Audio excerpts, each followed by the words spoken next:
இந்த கன்னி லக்னத்துக்கு ஒரே ஒரு விஷயம் மட்டும்தான். மனம் நிதானமாக, திடமாக, தெளிவாக இருக்கணும். மனக்குழப்பங்களுக்கும், நெகட்டிவான சிந்தனைகளுக்கும் இடம் கொடுக்கவே கூடாது. பார்க்குறது, படிக்கிறது, கேட்கறது, திங்க் பண்றது எல்லாமே பாசிட்டிவா வச்சுக்கணும். இந்த ஒரே ஒரு ஃபார்முலா தான். ஒரு வருஷம் ஃபுல்லா இவங்களுக்கு என்னதான் வந்து ராகு அப்படி பண்ணிரும், சனி இப்படி பண்ணிரும்ன்னு சொன்னாலும் ஓகே மேம். இந்த ஒரு ஃபார்முலா மட்டும் அப்ளை பண்ணா, இந்த வருஷம் ஃபுல்லா இவங்களுக்கு ஒன் அண்ட் ஒன்லி சக்சஸ் மட்டும் தான். ஓகே. அடுத்ததாக இந்த வேலை தொழில் அப்படின்னு பேசும்போது 7ல சனி போய் உட்கார்ந்துருக்காங்க.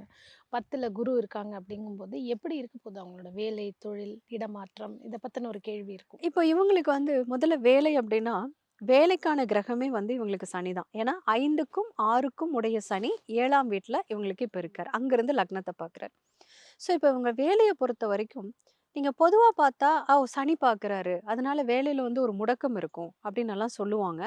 அக்யூரேட். இப்ப நான் முதல்ல சொன்னேன் இல்லைங்களா? மனச பாசிட்டிவா வச்சுக்கிறது அப்படின்னு சொல்லிட்டு.